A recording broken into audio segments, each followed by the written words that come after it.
I'm always pushing for the next thing.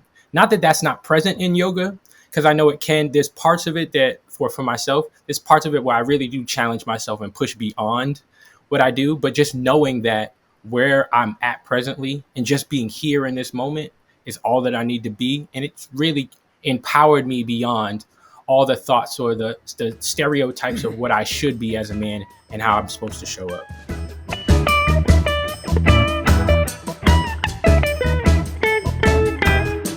Larry Powell, good to see you, buddy. Derek, my man, what's going on? We're back for another one. I love it. We're back for more. I got to tell you, I know we're into April, but it certainly doesn't feel like April right now. It feels like we're into January still. It's just somewhere stuck in winter. I'm still freezing. I feel like every episode that we've done together, I'm just freezing in my... I will say it's going to be nice and warm when we hit Madison Square Garden next week for the Brothers. Oh, I'm so excited for the Brothers celebration. And did you know that prior to that, on that Tuesday, I'm going to go to Dharma Mitra's yoga, Shala, Dharma Yoga in New York City. I'm super excited to study with this guy. He's like 78, 81 years old, something like that. It's I know. Amazing. I'm expecting a really good headstand to come out of that from you. I might do a headstand in the midst of, whipping post with Warren Haynes and Derek Trucks that night. You better be up in the rafters because you can't do that on the floor. Oh, that's true. Well, speaking of music, we just got a phenomenal guest today. So good. Grammy-nominated artist, producer, musician, content creator, yogi, Amandi Brown. I mean, I think we both were totally blown away by Amandi. Yeah, I mean, even just getting ready for this, before we did the episode, just reading his story and checking out his vibe and his stuff on his socials was really inspiring. And he makes some great short yoga videos, man. I tell you, so we recorded this a couple of weeks back, and his story is it blows me away for a couple of reasons. One, yoga was a big part of his journey in losing 200 pounds. And he talks quite a bit about how it has transformed him, not just physically, but also mentally and spiritually. And you totally get that from him. Yeah. And also he talks about how just being in the studio now, he used to be someone who was just, somebody who was carrying a lot of weight, was in the studio, and people saw his transformation in the studio. It was like, dude, when are you teaching your next yoga class? And I just think I took so much out of this. He is so good at articulating and explaining a lot of the nuances around what you feel and what you get out of doing yoga. 100%. And also his humility surrounding the practice is so palpable in this interview that it's amazing. And that he shared how much, I think we asked him at some point in there, the friends and family around him, like what's their response been to him since he's undergone not just the physical transformation really, but this other transformation, this internal transformation has really been amazing. And just to note, the outro music that you will hear at the end of this, Amandi provided for us so that we could share a little taste, a little something of what this amazing artist puts out there. So you will hear that at the end, and I let it play out just a little bit more. So I hope everyone enjoys that. I also would like to say these episodes have been great, and they're growing, and the community is growing, and that is all thanks to our amazing listeners and watchers. If you watch us on YouTube, the best way you can help us at this point is to share the episode, share what Derek and I are doing, this mission of getting more guys off their butts and on the mats and sharing their stories about it. So please like the videos, subscribe to the YouTube channel, subscribe to the podcast, share it with your friends, get it out there. And if anyone out there has an idea of someone that they'd like to hear or see on the show, feel free to let us know. Go over to GTY Podcast and drop us a line. We'd love to hear from you. Yeah, thank you all for your support. And here we go. Amandi Brown, one of our best ones yet. Yeah, a year and a half ago, a really, really good friend of mine was a yoga instructor. And we were at the same gym. I was working out. I was on my weight loss transformation at the time. So I was just in there slinging weights around. For anybody who doesn't know, I lost 200 pounds over the last 7 years. And just really, locked in. I had some health issues, diabetes and other things that was like really attacking my life. And I had to really make some choices. And, along the journey, you meet different people in the gym. And the yoga instructor, Mudflower Yoga, she was teaching at the gym.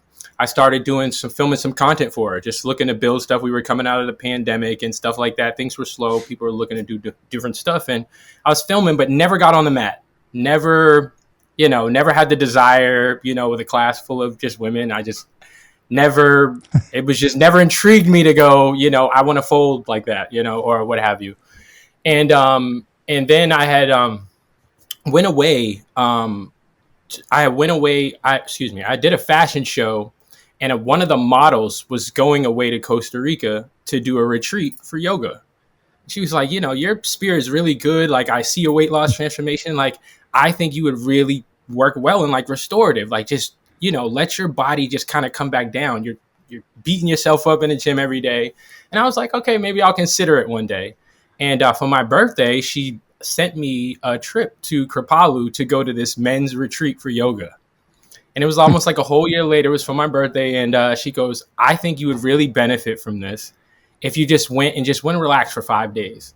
And it was the single-handed, like the most impactful thing I've ever done as an adult, as a man, for myself. It's like selfishly to go and experience what I did. It was so transformative, and it gave me the balance that I needed, more than just the way I was just pushing myself, I think so many guys just get in this mode of just, I have to attack it. I got 10 things on my list.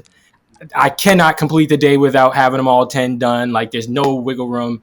But just realizing that there's a part of the rest that really allows me to find a more sustainable fuel to get all my objectives done, to get things done. And it's been, like I said, it's been so transformative for me. I'm going to just jump in, dude. Yeah. Good for you for going.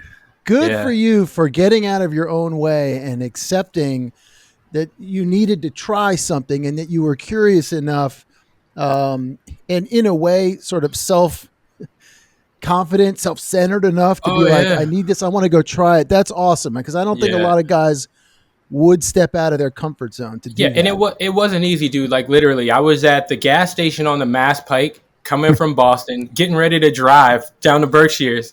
And I sat in the gas station for over an hour. Like, am I really going to drive out here? I don't know anybody. I don't know what I'm walking into. I don't know if it's just like, and I just had that conversation with myself. Like, if you want a different result, you got to do something different. And I'm telling you, it changed my life. It's something that I continue to pat myself on the back for, just knowing that that one thing started a ripple effect of all the better choices and decisions I can make for my life moving forward. And it's given me a new future. So I'm super excited. What was the retreat? What was the weekend and who led it? So, it was led, it was Reggie Hubbard's Permission and Refuge.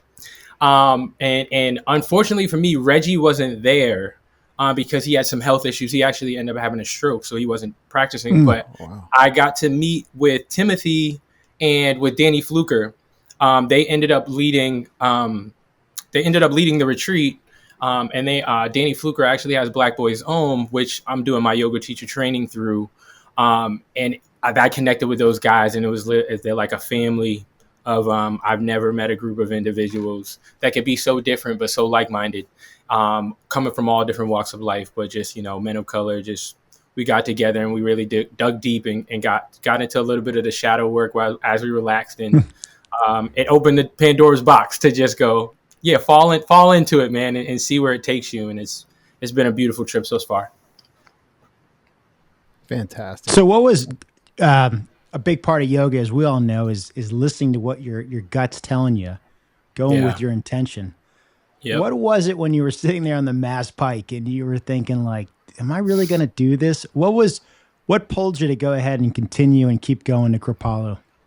Yeah, I think like most guys, if you're fortunate enough and you become self-aware enough, you get to have those deep conversations with yourself where you can say, I could either stay in the same pattern or I could just jump out there. Like, I want to try something different. As far as my own personal health, I deal with bone disease. I have spinal disc disease. I have severe osteoarthritis in my body. just all these different things I felt like I was trying to combat while in the gym lifting weights. Like they tell you, don't lift more than 40 pounds, Mandi. And I'm like, yeah, sure. And then I go to the gym and then I beat myself up and I come home and I'm in pain, but I'm like, well, I did what they said I couldn't do. And I felt like it was, I used it like the Monsters Inc. analogy, how like the screams, they do provide energy, right? Like you get the screams going, it's going to provide power, you'll get going, but it's not sustainable. And it really does more damage than it's helping you. It's really the smiles and the joys that you can find. It's that sustainable fuel. And I think it's the minute that I accepted yoga practice and the benefits that it offered, it allowed me to step back and say, I think I need more joy in my practice so I can do more work, as opposed to beating myself up about like, am I meeting this mark? Am I doing enough? I'm grind.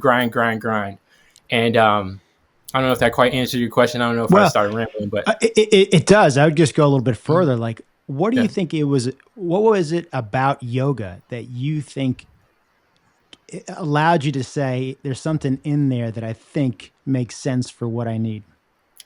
Well, there's a power in yoga. It's the energy, it's the frequency that it brings. I could go to the gym and work out for 20 minutes, be 35 minutes into it before I really get my pump going. I can stand in mountain pose for 60 seconds and I'm fully there. It just charges me up.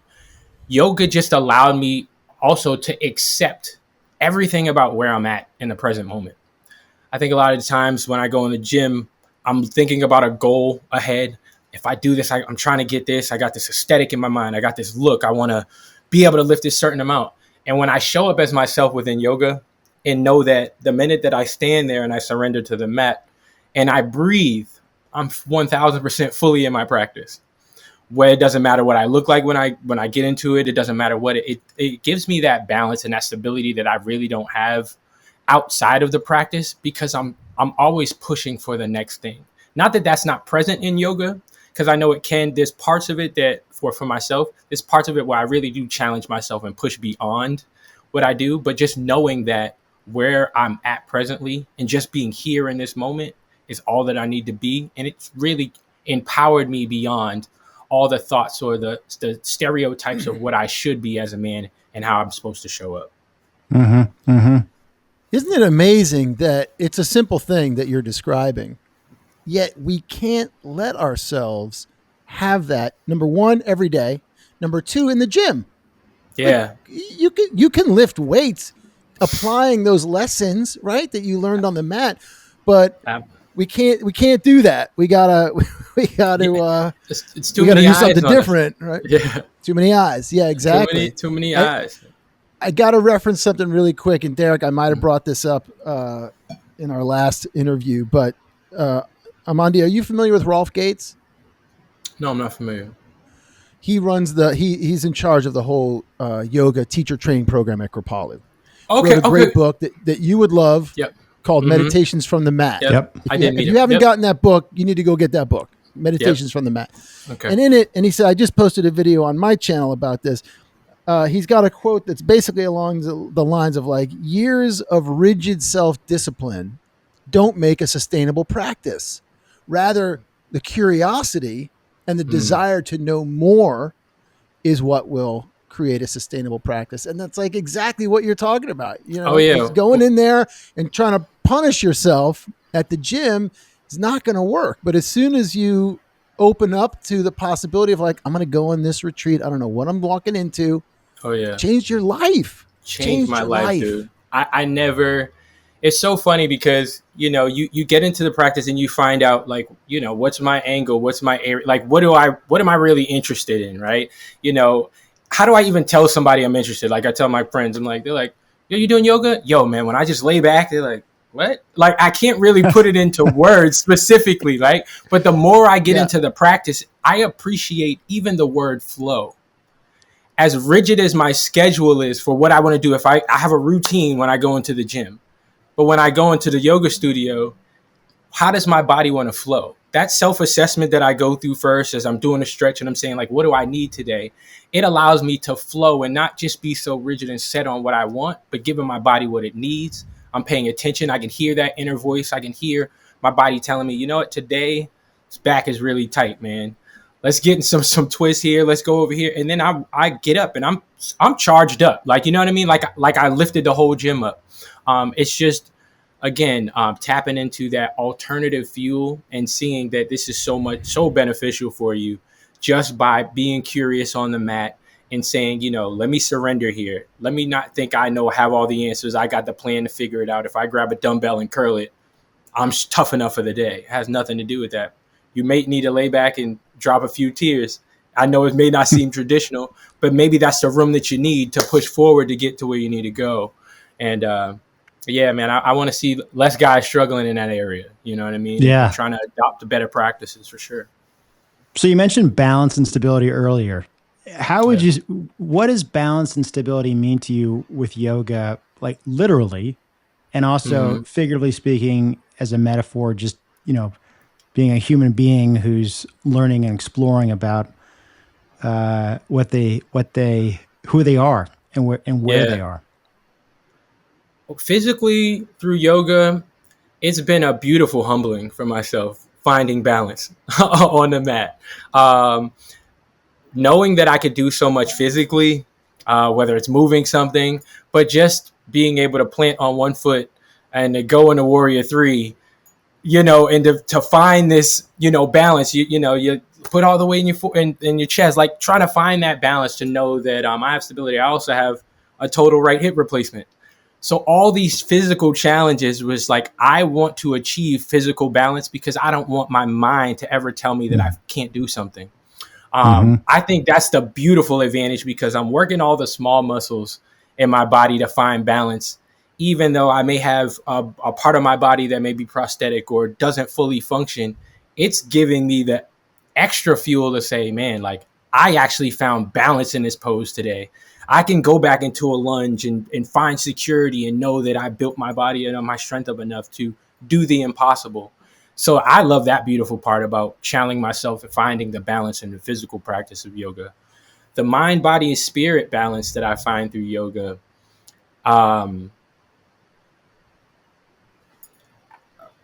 it's almost, it saved my life. It's literally saved my life. I know we spoke earlier. I'm a father of 2 adult children, 21-year-old son and a 20-year-old daughter, both in college. And just experiencing that and getting to this point, knowing that I have 2 adults that I'm responsible for, that I worry whether I've given them enough, if I've given them the toolkit to figure out the rest of this life and all its changes and all the crazy circumstances that we find ourselves in. And I really felt like more than anything, my spiritual balance was off. I as a man, you want to control so much. You want to be able to say, I have this, I got a grip on it. I'm the foundation of my family. No matter what happens, I'm what they land on. And as long as I'm the foundation that's strong, it doesn't matter what happens to the building, we can rebuild it. But that's not necessarily true because the foundation gets ruined too. We take the hit and we never think about restoring us and pouring back into the foundation of that's really going to hold everything else up. And I found myself pouring from such an empty cup that when I was able to achieve some kind of balance through yoga, it made me even like push towards it more, like run after it more. I'm going to give in. I'm going to surrender to this more because this is the place that I want to exist from. When I know that I don't have to be so hard on myself, when I know that it's okay that I have these screams, but I don't have to use rage to combat my screams or whatever, or use it. There's a better way to protect myself so that I could be better serving to my family, my community, and things of that nature. So that balance, like I said, it's been life altering. It's been my savior. Yoga is becoming my religion. I know religion becomes a choice and spirituality is what we can all have in common. But it's definitely something like that I love to live by because it's giving me true balance and allowing me to live in my fullest and show up the best way possible. Now, I got one more follow up here, Larry. I'll let you jump in. So, Amandi, you seem very in touch with where you're at. Your emotions is what you feel in your body. Yep. What do you notice and what do you hear and what are you aware of when you know that you're not spiritually aligned. Like you were not connected to where you be. And we know that that's an ebb and flow all the time. Absolutely. And what do you, conversely, what do you know and feel and can sense in you when you are spiritually aligned? Yeah. The one thing for me that I've noticed over the past year is that I can feel when my spirit's off when I don't want to get on the mat. It's the first thing that becomes my resistance. The longer I practice, the more I realize that if I can close that gap in between the time that I don't get on the floor, my solutions are more than likely there. Do you still get to the mat, by the way, in those moments? Do you always make an effort to get to the mat? I like to say that I take my mat everywhere. So whether I'm laying down or I'm just standing, stopping in a moment, if I go into a corner and I just say, dude, you're on your mat right now. Take 30 seconds, take 2 minutes to give yourself this, because you're getting lost in the idea of chasing something as opposed to being present. And I realized that a lot of the times when I'm find myself in this chase and I'm not making my foundation of my priority, my yoga practice, I make a lot of decisions based out of emotion and based off the chaotic nature of whatever the circumstances are. Yep. My stillness is what brings me my true answers and my true response. And if the more that I stop myself and settle it down, the more I can pay attention and hear that inner voice telling me, this is the move that you need to make. Stillness is necessary right here. I'm sending something your way. Just be prepared. And your posture in another way, as opposed to you going out to look for something. I think that's the true beauty in it. And what I recognize the most when I'm feeling off balance. And like I said, I know we can't always get to the floor. Sometimes it's just a quiet space moment, just like we're sitting here now having a conversation and being able to check in and reflect on yourself with yourself and just do that check-in and say, like, dude, I'm moving out of balance. Let me get some stillness so I can make a concerted effort to make the right decision, as opposed to the decision that is just going to appease the circumstances of the moment. You've been on a pretty long trajectory of a transformation, right? Physical transformation. Then you hooked into yoga. I'm curious what the outside response, the external response to you from your kids, from your family, from your friends, from the guys and gals at the gym. Yeah. As you've hit your yoga stride here, what's the response been? This is the one thing that I've always wanted to share and express, and whenever I get the chance, I do, because when I went to the gym for the first 5 or 6 years I trained, nobody spoke to me. Not a single gym guy, didn't meet a gym buddy. 6 years, from 400 pounds to maybe 280. I was in there alone. 5 or 6 years. The following year, as I got into yoga practice and they start to see, like, the transformation went from, he's a really big guy, to, oh, this dude's jacked, to, wow, he went from jacked to, like, dude, you're like a physical specimen. Like, you look like this, like, you look like a living weight that you just look like you could just go. Like, and I'm like, everybody in the gym asked me, like, they're so curious about yoga now, because if I could come to yoga, I feel they're like, well, I got to try it. This dude used to come in here 5 a.m. every morning. He's in here till 8 o'clock, whether steam room, training, pool work, whatever it is, I'm in there 3-4 hours of the day every morning training, and they're just looking at me like, oh, he's one of those guys. And no one spoke to me until, this Mandi showed up, and then everybody's like, hey, I could see a drastic change, over, and it was definitely spiritual over physical, because, I may have lost maybe 35 pounds since I started doing yoga. Wow. But my my training weight was 225, and I was like, I'm gonna do this, man. And now I'm like 192, and it feels good. I do inversions, I'm doing headstands, and I'm flying, and it's all the new things that I never imagined for myself, because I definitely could see the 225 guy jacked up. I walk anywhere, I'm gonna wear a shirt extra small because I want them to see my gains and I want them to see it. And now I want to walk in the gym and be the presence. I want to be the energy and the frequency when people go, good morning, how you doing? Good morning. And they go, is there yoga today? And then I'm like, no, we don't have yoga class today. But they saw me practicing, and I ended up working with 2 other, people in the gym today just randomly that just wanted to practice. It's that type of impact and that kind of effect that I feel like is more it's more impactful. It's purposeful. It's more purposeful than going in the gym and saying I can lift more than you. But I have something that could help you save yourself, see yourself in the best way, and make some better decisions. And that's people can sense it, right? Oh, People yeah. can sense your aura, your vibe has shifted. 1,000%. And it's not just physical. You could lose all the weight in the world. Oh yeah. But there's a thing that happens, Mm-hmm. and it obviously you responded to that. Yeah. I want to know, you're only coming up on 2 years into this thing. Yeah. Right. Yep. And you mentioned you're already in it, teacher training. Yep. Why did you choose to do teacher training? What's your goal with it? To go deeper into yoga, to become a teacher? What do you got? I think definitely both those 2 things, but I definitely wanted to get more. I wanted to get more of the meats and potatoes of why this resonates with me so much. It's one thing to have the surface layer of something and say, oh, I love that quote. But what's the rest of the text? Where did the quote come from? What is the continuing conversation? And to be able to have an offering from a group of guys that, allow me to see yoga practice as something that I wanted to live by. When the minute they offered a class, I said, I definitely want to be a part of this because this was the genesis of my practice. I feel comfortable talking with you guys. You embrace me and all of my transparency and where I'm at, and I feel super comfortable.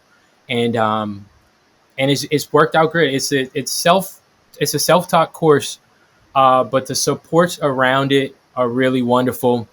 And it's allowing me to explore it more personally, and not just stick so rigid to just a format of everything, but see what resonates with me and how the practice fits more into my life and how I can offer it to other people so they can feel the freedom and liberation that I feel right now. Because as challenging as things have been in the natural, my spirit feels so full.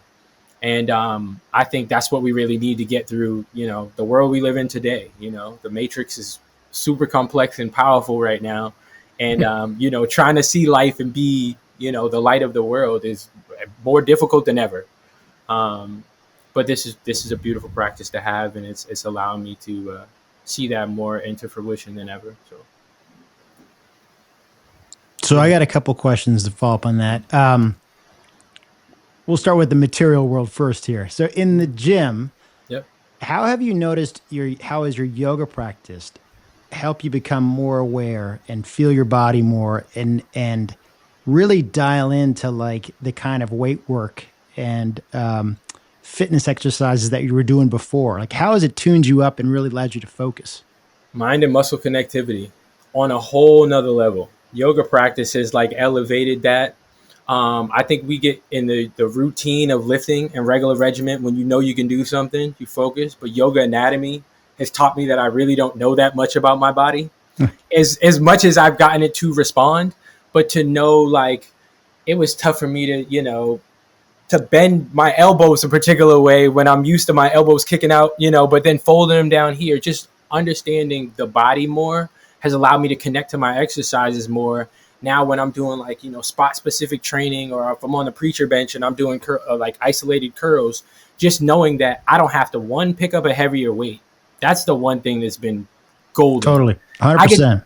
I could pick up half the weight and get the same results. And it's oh dude, I'm super active in this. And it's being effective more than it's feeding my ego. I have less ego to get in the way of my workout, so my workout becomes super effective. So let's take an example. So lat pull downs, your seated lat pull downs. Every gym's got one of these things. Yep. Tell me how you approach your sets and your reps with a lat pull down, and how do you approach it now, knowing what you know? I'm telling you, lat pull down, it's all the yank, right? I'm going heavyweight before. I'm in here. I'm arching the back. I'm dumping into my lower back here, and I'm just yanking, right? I'm letting the momentum pull me here and there. Now I get there, half the weight. seated position. I'm making sure I'm protected, heart over pelvis. I'm sitting there. I'm reaching up. I'm engaging my core first to make sure that I'm protecting everything. And I'm thinking about the muscles that I really want to contract before I pull. That's why, like, guys, like, I couldn't do pull-ups before. I was horrible at pull-ups. I couldn't do any, exercise like that. Yoga and the fact that these small muscles are doing the work in between allows me to get so specific to go, like, I can hang here and then pull myself, and and I'm using the correct posture, the correct motions, and I'm realizing that I'm not just using my biceps for a pull-up. It's my back, it's my core, it's my, it's that type of thing that allows me, it's a yoga anatomy is really special when you start to understand how the body's supposed to function, as opposed to what we just naturally do on instinct. So yeah, it definitely switches it up for me.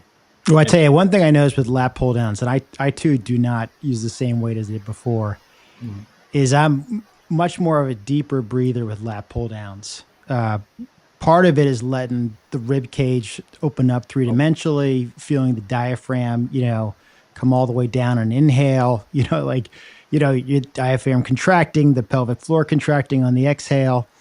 Our good friend Johnny recently did a yoga retreat up at Kripalu. It was sort of a men's focused yoga retreat, and he's all about the ha breath. Oh yeah, doing it and learning how to contract the core when not only you're doing yoga, but also at the gym. And he first introduced that to us about a year ago, and I've been dialing that in all the time now at the gym. I put much less weight, really pay attention to form and technique, posture alignment.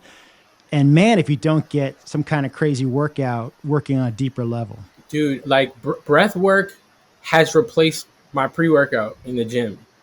And, and I say that even from the sense of like, I used to go in the gym. I'm going to go in a steam for 5 minutes, get my body cranked up, do my little, my warm-up sets here, this, that, and the other. Like, dude, I'll grab a warm-up set. I'll do one. And then I throw sun salutation in the middle. In between. Now I add 10 push-ups in the middle of my sun salutation to get me going. Now I'm cranked up. I do 10 squats at the end. I get up and I'm fired up, ready to go. Just from breathing the correct way and turning that internal fire on in the body. And that's when people, like most guys come up to me like, dude, you're really doing this thing. I'm like, man, he was like, I got to get into class. Guys will say, I got to come to a class with you soon. I'm like, because there is a macho in it, if you can get beyond what the eyes tell you, like most guys that, shy away from it or go like, I can't do that, man. Like, dude, it's a challenge beyond, anything that makes you feel less manly to do yoga, to practice yoga. It's definitely it'll check you at the door for sure. But I love it. It's funny you mentioned sun salutations and breathing. I taught a class yesterday and we did like 5 half sun salutations. Half, just half lift all the way up, back down. That's it. And at the end of the class, this woman was like, God, those sun salutations are just incredible. Oh, yeah. They just feel so good and stuff. And I was like, that's only half the thing. Yeah. Like there's a whole other part of it that's like even beyond. And it's such a simple move, especially the half is such a simple movement. Even today, I was taking my boots off before I went in the house. And my first instinct was to put my foot up on the bench to undo my thing. And I was like, no, dude, put your foot back down on the floor and fold over, right? And take your shoes off. It's all part of it. It's part of living. It's beautiful. It's part of living. And I love sun salutations for that thing. And Derek, great segue, because I was going to ask about the breath. We talked about a lot of stuff in there. And I was going to ask you, Mandi, like, so how has the breath part helped you? So let's take it one step further. We're talking about the gym. We're talking about yoga class and breathing. I want to know about driving in your car, fucking Boston, fucking Beantown with traffic. I want to know about your kids of deep breathing stressing you out. I want to know how the breath work in particular has helped you in life. Yeah, it's becoming fully aware of how I'm breathing.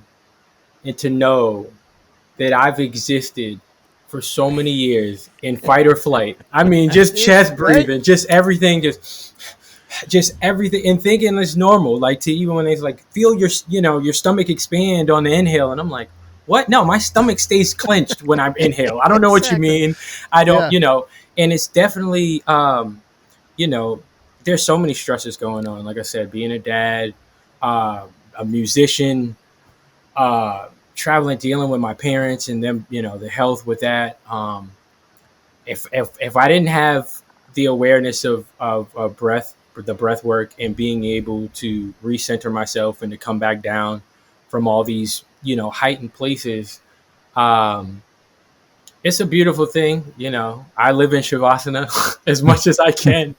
I stretch out and I just give it to, I give it away because, you know, realizing that functioning that way, not being aware of your breath, just existing, and then go, did you take a deep breath? Like, did you take some air in and just just push it all out, like past your lungs, and to allow yourself room to go, okay, that's what breathing feels like. I'm existing. I'm not just here going through the motions. I'm just not programmed. I'm just not, a I'm not robot. surviving. I'm not I'm not surviving. surviving. I'm existing. That's great. I'm existing. I'm here. I'm fully present.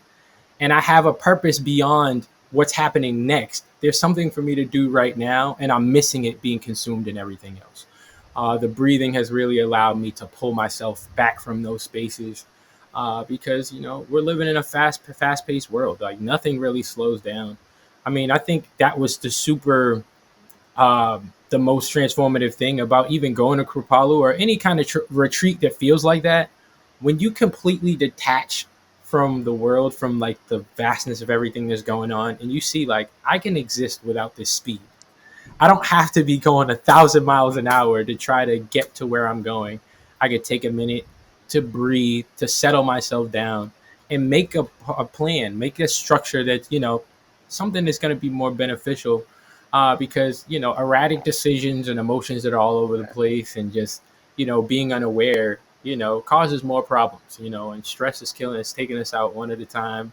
Us guys, I got a face full of gray hair, but because being a dad and trying to figure out, how to survive, what the next thing is, making sure that I have enough, and just making room for provisions, is anything that will make you short of breath.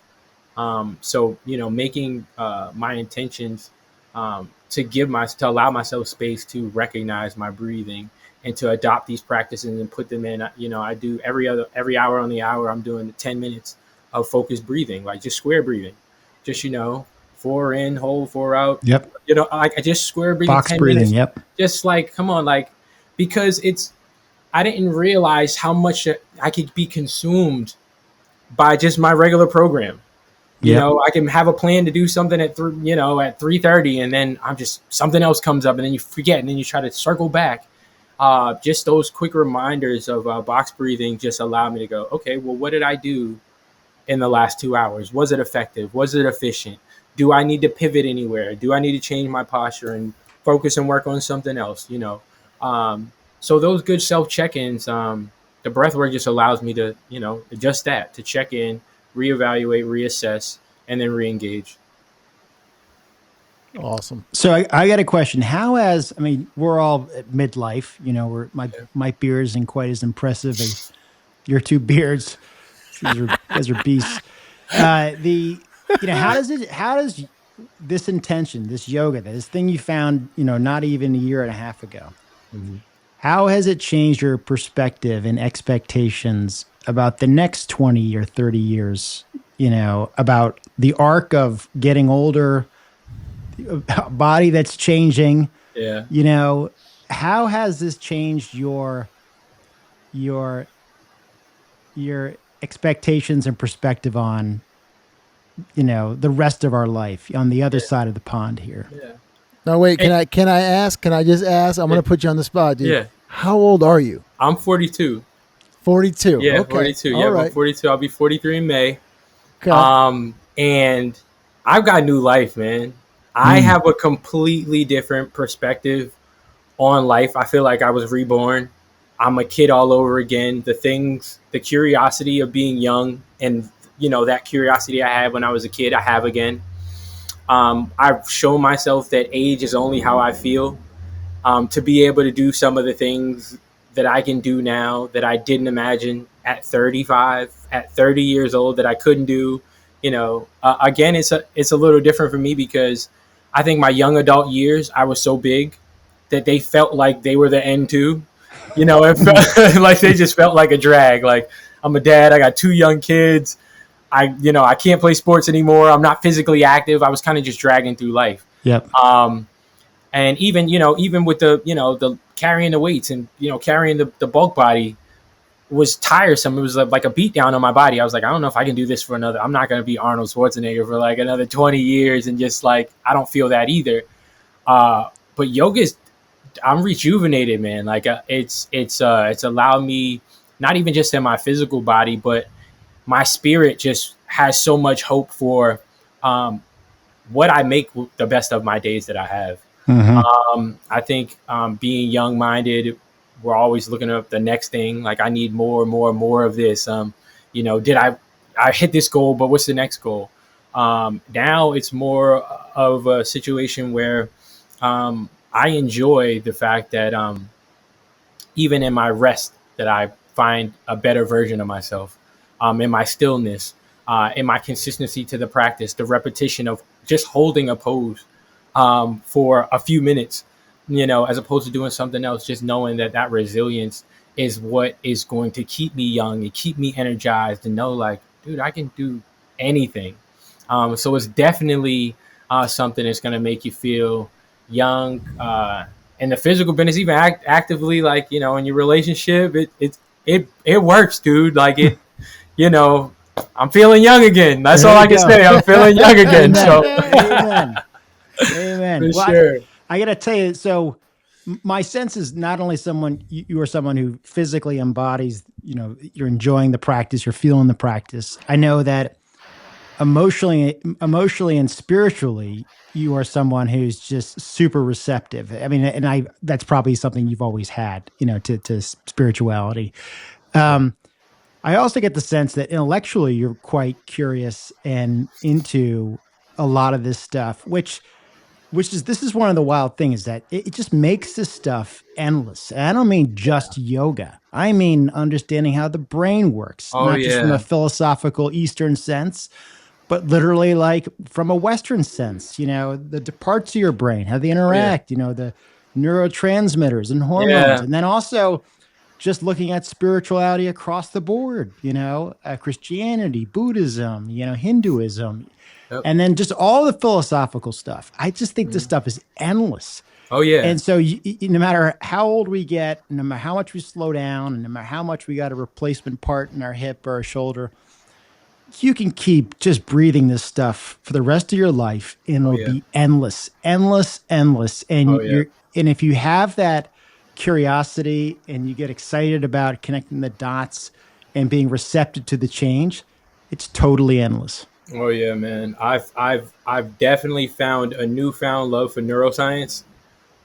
Even with my dad dealing with Alzheimer's, dementia, and neuroplasticity, trying to get him to create some new pathways from his thought process, allow it to sit and do some chair yoga with him, and to really like dig it. And I'm just scratching the surface. Like, I'm a new baby in this thing, but to know that like there's so many different avenues and areas and peaks of interest.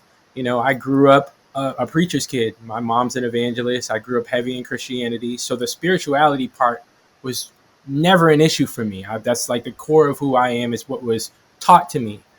But the relearning through my yoga practice and reimagining even the methods of Christianity and how it was taught to me and how I can apply it to my life, I felt like it taught me to look outward more than look inward.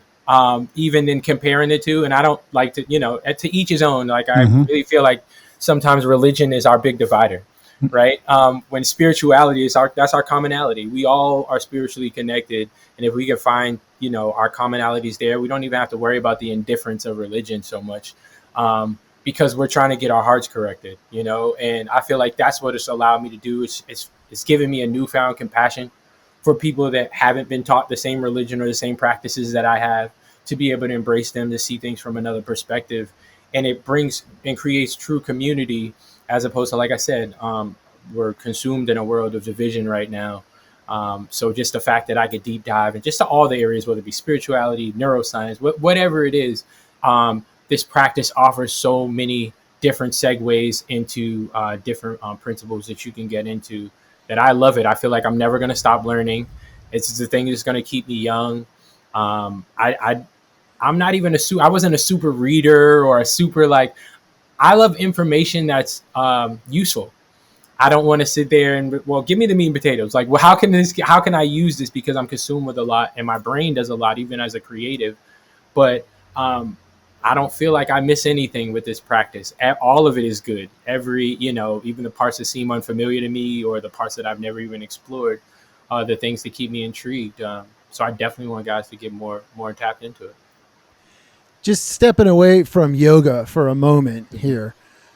Who are you when you're not practicing? What do you do? So I'm a musician. I'm a singer-songwriter. I've been doing that for 20 years. I'm an artist, fully, wholeheartedly. I'm a dad, of course. But even more now, outside of my practice, anything that allows me to be creative, I'm doing it.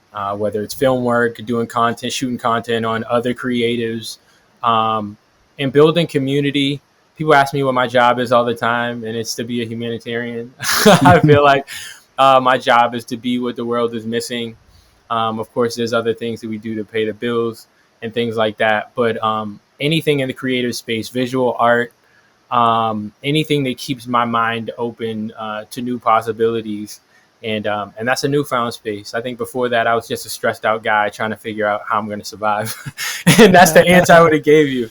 But finding myself fully and completely in my artistry has allowed me to, expand into these other places and adopt this practice and accept these ideologies and make me become everything that I was supposed to be, who I was always intended to be all along.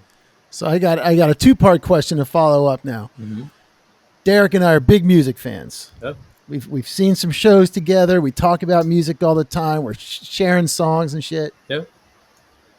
Hey, do you listen to music while you practice yoga? Are you one of those guys, or are you like, no, man, yoga's sacred. There's no music. Yep. And if you do listen to music, what do you listen to?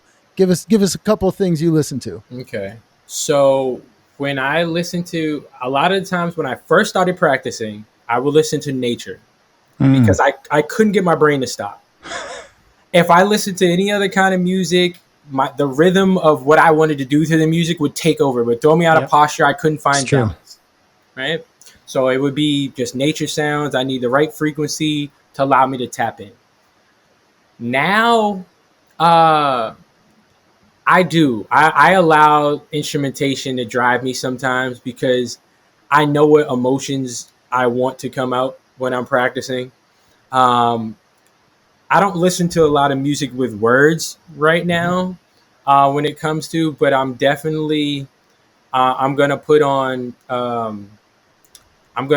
little, space music. Like I call it like a lot of trance music because it's allowing me to find my flow. Mm-hmm. Right. And I think once I got my trust in knowing that my body could do the things in my practice, then I put on a little music that would influence my flow and trusting that I don't have to protect my body transitioning from each posture. So it allowed me some space and some room to do that. But I don't think I could quite practice in silence yet as much because the brain still does what it does. Sometimes it'll escape me sometimes and go somewhere and it won't allow me to tap in. So I'll just go back to the nature sounds to kind of pull me back in and say, it's outside of you. You know what I mean? Like find something outside of yourself to recenter yourself. And I think that's what most of nature sounds do for me. Are you practicing a lot on your own, or are you going to class a lot? So I do both. So I do class 5 days a week. And then on the off days, or sometimes on those days, I practice on my own. And it's only because I can do it. I have the freedom that I work, I record, I write from home, and most of the time I don't write between 10 and 4 a.m. So, that's my studio time. So during the day, I spend most of my time focusing on self-building and, practice from class. I feel like I get consumed with trying to watch as a future yoga instructor, and just watching how they administer the class, their cues, the things that they're bringing up, but then also learning different sequences and routines, finding alternative poses because my body doesn't do the same thing that everybody else does, doing that. And then I get home and I practice at home when it's needed. There's days where I'll get down there and be like, well, you need to, work on this. But there's other days where I'm just like, you need to get on this floor because if you don't, you're going to crash out. And, so I'm appreciating that part of yoga practice right now, knowing that I can tap into it when I need it. And it's becoming part of my daily regimen, as opposed to just saying, I practice at home. I'm using it more effectively for my life's purpose. So it's pretty cool. That is very cool. I was just curious too, because, we were talking about the music thing and music in class, and, I'm also a musician, singer, songwriter for a long time. And I've been to people's classes where they play songs that, and I find it very distracting. Oh, yeah. But I like to practice music, and I teach with music a lot. I usually try to find something that people don't really know. It might be reggae, but it won't be like, Bob Marley, let's say. Right. So it'll be something different, or maybe it's just instrumental. Yep. But a lot of times too, in the flow, like in a sun salutation, I'll get people moving and then I just turn the music off out of nowhere. And I just want them to hear not only their breath in their body, but their neighbors. Yeah. Because when you feel all that energy and all that breath work happening at the same time, that can also be super powerful and transformative, to tap in the silence. Yeah. I wish that people can understand the power of the sound of their breathing. A lot of people don't even get the advantage. They don't get the opportunity to understand, if they don't go to yoga class, they're not breathing. And it's like, it's like, inhaling, and I'm the guy that's like, like I'm that guy. You're gonna hear me every single time, and they're like, and then they tell me after class, I love the way you sound, and I'm like, I would love to hear you as loud as I am beside me, because there's a release that happens in this, even communally, when we do it together. That's know we're in that alignment and on that one accord. It's a beautiful sound. But yeah, I'll call it out in the middle of class too. I'll be like, this is the quietest yoga class I ever taught in my life, and you guys are working. What are you doing? Working.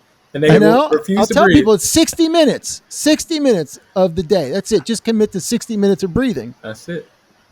I remember getting yelled at 20 years ago in a Bikram class by my neighbor. Some woman was just annoyed because it was like you were on your belly doing a deep exhale, and I guess I was a little too into it, and she was just she got all pissy, and I'm like, listen, the instructor's not telling me to chill out.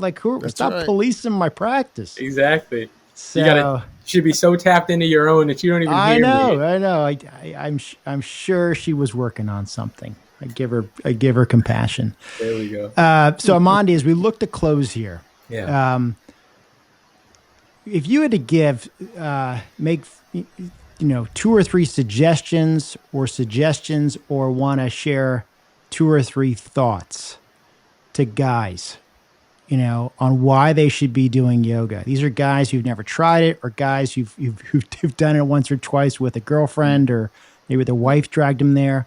What do you want to land on, guys, as far as why they should have a practice? Yeah, definitely. Well, my first suggestion is don't go with your wife or your girlfriend. Experience it for yourself. It's a very personal thing.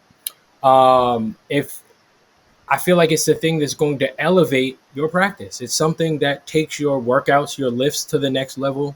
One thing that I do stress to most guys, I'm like, and I deal with a lot of young guys, 17. I'm actually working with a school, Boston Athletics Academy, all student athletes, baseball team.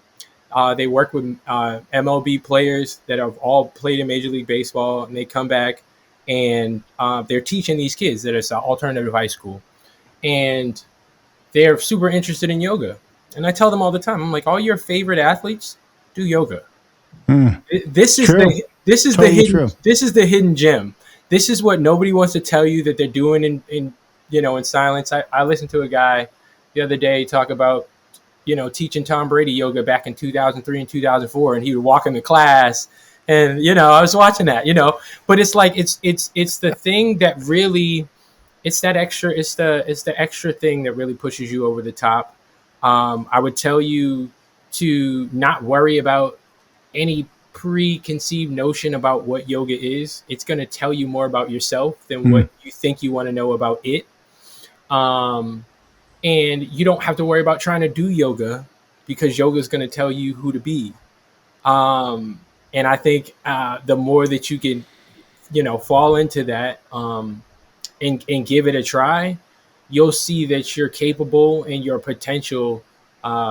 You have more of a chance to fulfill your most potential in whoever you're trying to be in this life.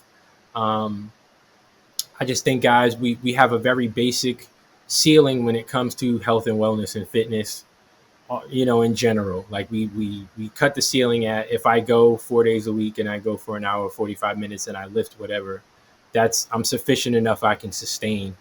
But again, if we're looking to flourish and really, tap in and go to the next level, it's about kind of going into the darkness, not for isolation, but the darkness to grow and to heal and to find out, what am I preventing myself from becoming? And, and this is what that practice does. This practice, it doesn't take anything from you. It doesn't make you less of a person. It shows you who you fully are and your completeness and your fullness, and allows you to really expand yourself into your full manhood. And I encourage that. Please don't resist it. Don't fight it. It's the best thing that ever happened to me. And find some other guys that, that maybe fit the aesthetic, that look like you, that actually do the practice. I know there's a bunch of guys on YouTube that I watch that only do macho yoga, you know what I mean? And sometimes it takes that buffer for you to see a guy that looks as strong as you doing the same thing, just to, bridge that gap from not even considering it. But definitely, that's all I got to offer, for sure. Well, you said a lot there, man. So, hey, so for those who are listening, where can they find you on your socials to be able to follow you and that kind of stuff? Yeah, definitely. And what's coming up for you? Yeah, totally. Definitely. So if you want to follow me on social media, it's Amandi Music, AMANDI Music, MUSIC. And on my wellness page, it's at Don't Walk Crawl.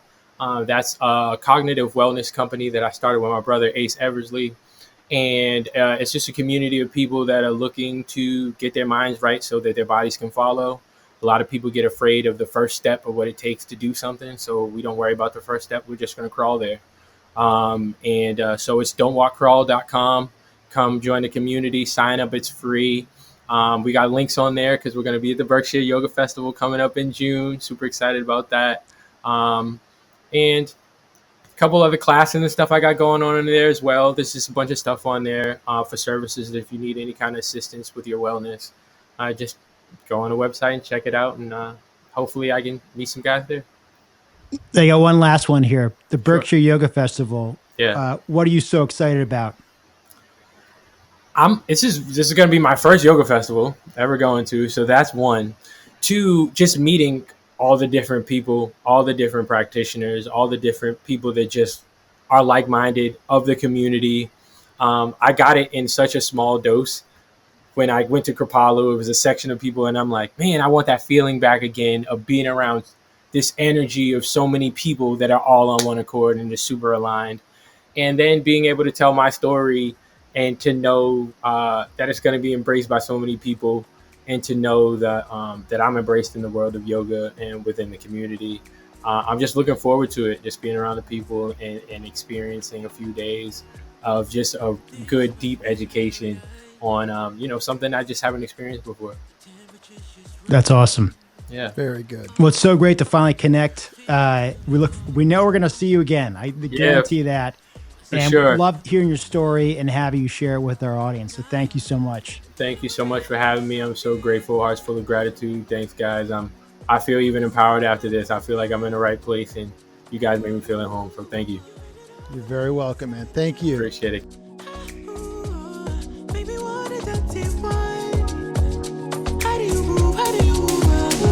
are we going? Only you know our private location. You